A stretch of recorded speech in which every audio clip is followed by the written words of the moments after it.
What's going on, everybody? My name is Michael. And I'm Amanda. And today we're going to be talking to you guys about why your spouse is not your God. Now, this topic is very unique. It's not one that you often see on YouTube or Facebook or Instagram.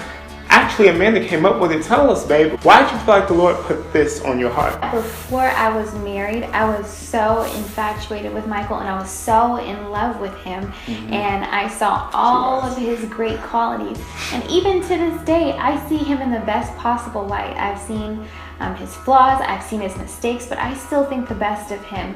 But I found myself falling into the trap of believing that he can be perfect or he can meet my needs or even glorifying him with my service. So I think it's just so important that wives and husbands understand that your spouse is not your God and you cannot place those expectations on them. This is really, really key because oftentimes we come into relationships with voids in our heart, and those voids may have been from relationships in the past. Those voids may have been from, family things. We have different voids in our heart, and time heals many wounds. And oftentimes, when you find someone who does love you and you're able to get into a relationship with them, they're able to make those tough times better. Like, I just think about how I'm so grateful that I married Amanda and not some of the other people I was interested in back in the day.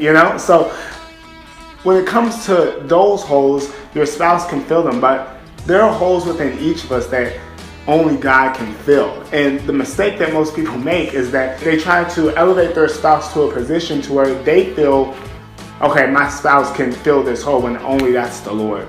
Absolutely. And what I found myself doing is almost in a way of service over glorifying Michael's opinion or Michael's thoughts about me.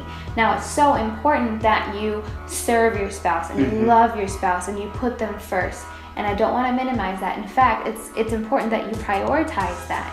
But you cannot exaggerate that to the point of forgetting about what God has called you to do and who God has made you to be. For instance, these are really, really minor things. They're not the big things, but I'll give you some minor examples. Every morning I like to make Michael breakfast. And I always wait for him to take the first bite and I say, how does it taste? Or like last night, I made him potatoes. And whenever I made him the potatoes, I was like, so babe, do you like them? He was like, oh my gosh, they're so good. I would just like them sliced just a little bit more thinly. And I was like, seriously? Just a month ago, you told me you would like them just a little bit more thick. And I'm like, what do I gotta do to please this guy? I bring up these silly examples just to show, service is important, but you cannot idolize your spouse's opinion or idolize your service to your spouse. Your spouse comes first, but only second to God. So it's so important that when you are serving your spouse, you don't serve them unto them in and of themselves. You serve your spouse unto God.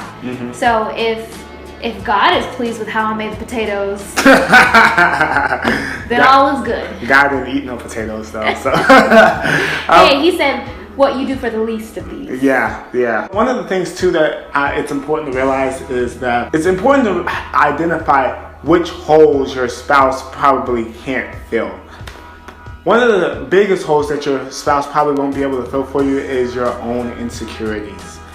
Absolutely. What happens is most of the time people will have insecurities and they feel like, oh, if I get a woman, if I get a man, and they praise me and love on me, then it's just going to fix my insecurities and all my insecurities are going to be gone. And that is the biggest thing from the truth. Like, coming from two people who are married, and you could ask anyone who's married and who's transparent, they'll tell you that the only way you can handle your insecurities is by going to the Lord and looking in the Word and finding out what the Lord says about you and how the Lord feels about you. And it's through that you'll be able to fill that void with not your spouse, but with the Lord and His Word.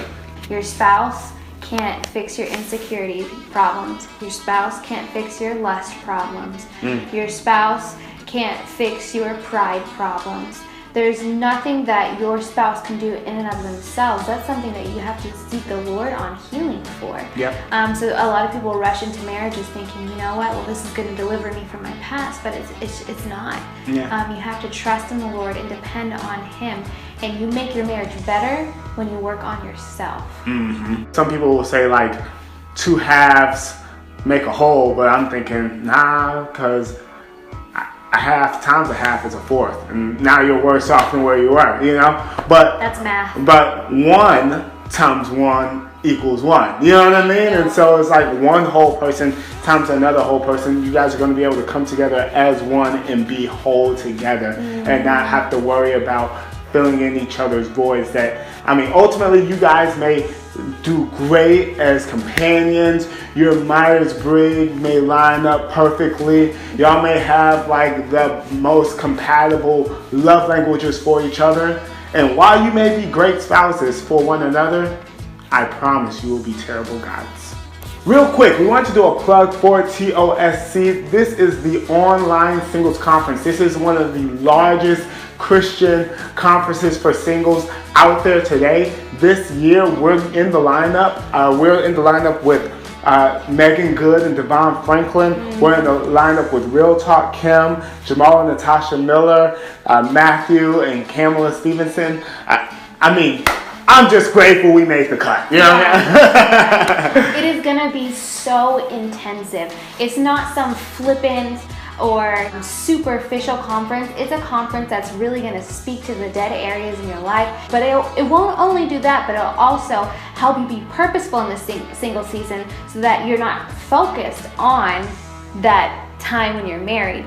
Last year, so many people had incredible testimonials about the deliverance and the transformation that took place in their life simply because they signed up for this online singles conference, and it was just huge. And it's going to be even bigger this year. The big thing to recognize is that this is an investment in you, and we really want you to make sure that when you get to that time in which you're married, that you're the best you could be, and that starts with investing in yourself. In order to sign up, click on our affiliate link right in the description box below. And for those of you who are going to comment and say, "Where's the link?"